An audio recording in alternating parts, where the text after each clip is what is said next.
Jon Jones is the greatest of all time, according to many. 19-fight unbeaten streak right now. He's the heavyweight champ because of what he did against Cyril Gane, and that is basically walk through him in the first few minutes of the fight in his heavyweight debut to win the belt in his second weight class. Meanwhile, Stipe Miocic, 6 UFC heavyweight title fight wins, 4 of them title defenses. He had the epic trilogy with Daniel Cormier, which he came out on the positive end of, and he has been waiting a long time to try to get his heavyweight belt back. It goes down 3 weeks from tonight from Madison Square Garden at UFC 309. What a fight. We've been waiting for it since last year, and it was booked. We were patient.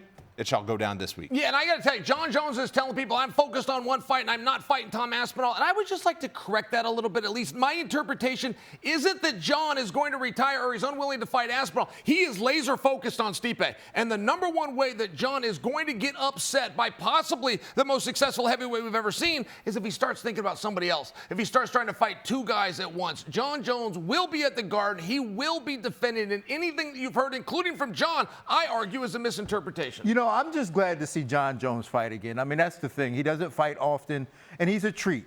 And when he does fight, he's a big-time performer. Like, let's not get that twisted. When he fought Cyril Gane looked out in that crowd. He saw Tom Brady and was like, oh, my God. Jon Jones was like, this is what I'm here for. This is what I do.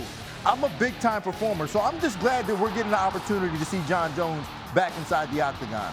Same. I'm super excited about this fight. Jon Jones, to me, is the GOAT to a lot of people. But Stipe is one of the most, if not the most decorated heavyweight champion of all. So to see Jon put that feather in his cap, go out there. But the big question for me is what Stipe is going to show up. We haven't seen Stipe in a while. Yes. You know, and he's not a young man. At this age, those years, you know, you can look completely different. So I'm really excited to see how he shows up, what physical condition he's in, and how he looks in there. March of 2021. That was the last time we saw Stipe Miocic. It was for a UFC heavyweight championship. He's looking to get the belt back, become a 3-time UFC heavyweight title holder. The co-main event at that one is a good one. Michael Chandler, Charles Oliveira. You have experience against both of them. What do you think about this co-headliner? I think it's a fun matchup, but I think if Charles Oliveira is going into this fight with the same mindset he had when I fought him, or the first time Chandler fought him, I think he's going to get the win. Obviously, Chandler's very explosive, an incredible athlete, and can hurt or put away Charles. But I just think Charles is going to be better everywhere, on the feet and on the ground. Dean, what makes Charles so good? He had this career resurgence that was unbelievable when he came back to 155. Well, you got to understand, too, like, and we talk about this all the time. There's fighters, there's athletes, there's competitors. Charles Oliveira is a fighter. Let's make no mistake about that. The lineage that he comes from, his kickboxing lineage, all those guys, even his style of jiu-jitsu, he has an aggressive offensive style of jiu-jitsu. He is a fighter.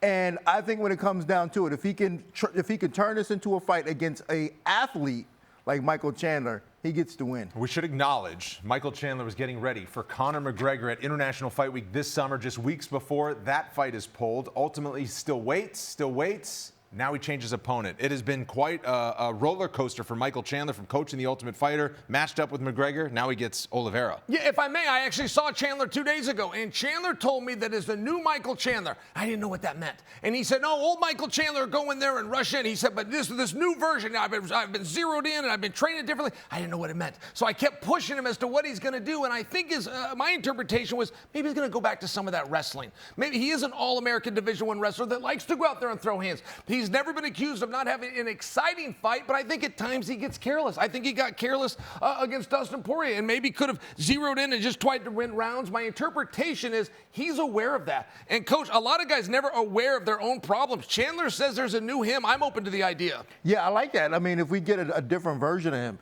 because, you know, the version we saw of him was, I'm in the UFC now. I need to be a star. How do I be a star? Just have exciting fights. But you're a star now. We know this. Now you got to win. That's something he hasn't really given us, is wins. He's got to win now. Your fight against Chandler was epic. What did you say at the end of it? It's like, without fear, there is no... without fear, there's no bravery. Because when they sent me his name or they called me and offered me him, I was like, oh, here's another head-on collision. Yeah. You know, I got those butterflies. I said, okay, well, let's do it. So yeah, that was my motivation throughout camp, is like, I can't let this guy embarrass me in front of the world. This is a dangerous fight. I have to take it.